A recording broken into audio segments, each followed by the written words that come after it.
welcome to my channel. Another video I'm posting here. और आप सबका क्या हाल है? उम्मीद करती हूँ खैरियत से होंगे।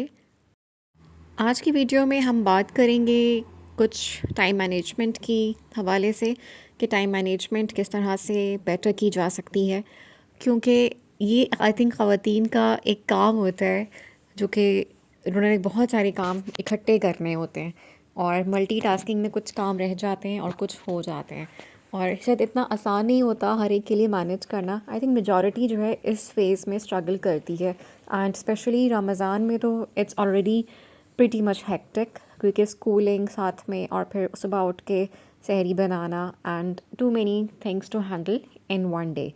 और रात में तो ख़ास तौर पे जब आप अफ्तारी कर चुके हों तो आपको वैसे ही कुछ समझ नहीं आ रहा होता कि चाय पिए के आराम करें या तरावी पढ़ने जाएं या क्या कैसे मैनेज करें। तो it's already very tough for the ladies also, जिन्हें कुकिंग भी करनी होती है and plus those who are working as well. तो ये तो है मसला होता है और ये सबके लिए ही होता है। तो क्योंकि मैंने अक्सर देखा है कि मैं पोस्ट पढ़ रही होती हूँ फेसबुक के ऊपर, तो उसमें ये आता है कि काफ़ी दफ़ा कि बस अफ्तारी करके जो है लेट जाने को दिल चाहता है, ना नमाज़ पढ़ी जाती है। वो एक अजीब सी एक क्या कहते हैं उसको, फूड कॉमा हो जाता है, एक स्टेट ऑफ स्लीपीनेस आ जाती है। वैसे तो हर एक का अपना अंदाज़ होता है टाइम मैनेजमेंट करने का और अपने जो चोर्स हैं उनको परफॉर्म करने का, लेकिन मेरा तो ये है कि जिस टाइम जो काम पड़ा हो बेहतर है उसको उसी वक्त आप कंप्लीट कर लें, भले अपनी तरह से करें, उसको शॉर्ट कर लें एंड स्मार्टली उस चीज़ को जो है करके बस ख़त्म करें।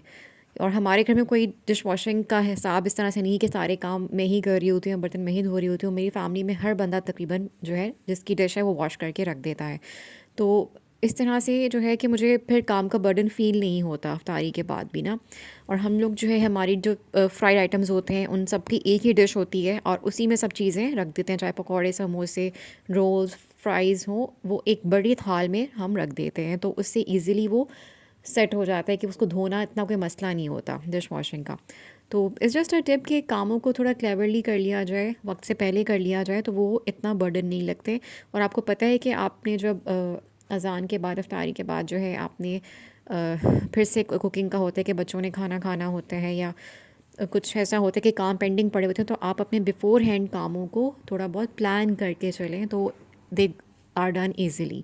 अच्छा, यहाँ पे मैं खाना गरम कर रही थी और खाना गरम ये कि मैंने कल ये बनाई थी nihari and it turned out so good कि नेक्स्ट डे भी हमने कहा कि चलो नान के साथ इसको खा लेते हैं। और वैसे मैंने ये फ़ील किया है कि अगर आपका किसी अपनी रूटीन के साथ आप स्टिक नहीं है ना, आपकी कोई रूटीन नहीं है and you are not mentally condition to perform your duties in a way कि आप उसको कर सकें ईज़िली, तो वो इतनी आसानी से होती नहीं है। तो कुछ कभी कभी तो ऐसा होता है कि आप हर दिन एक जैसा फ़ील भी नहीं कर रहे होते, लेकिन कोशिश ये करनी चाहिए कि अपने जो घर है एटलीस्ट उसके काम जो है आप तरीके से कर लें कि आपको ख़ुद अंदाज़ा हो कि you responsible person to do that work. तो इस तरह से मेरी कोशिश होती है कि हर काम को टाइम पे कर लिया जाए।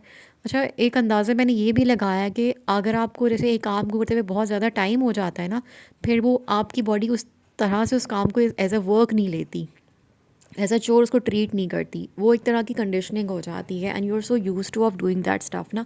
जैसे हमें पता है कि हमने खाने के बाद डिश वॉश करना ही करना है, तो चाहे मेरी हो या बच्चों की हो, तो वो भी खड़े होके जो है मेरे साथ कि लेट अस डू दैट, तो वो कर लेते हैं।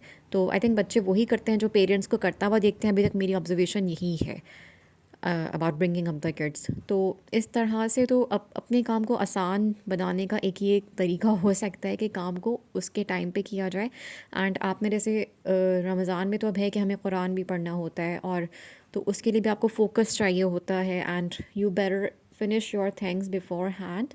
तो आप इजीली अपने जैसे 11 बजे के बाद आप 1 घंटा जो है कुरान पढ़ सकते हैं सोने से पहले। So this is it for tonight. बहुत छोटी सी वीडियो बनाई थी मैंने, इंशाल्लाह दोबारा अपलोड करेंगे। Thank you for watching.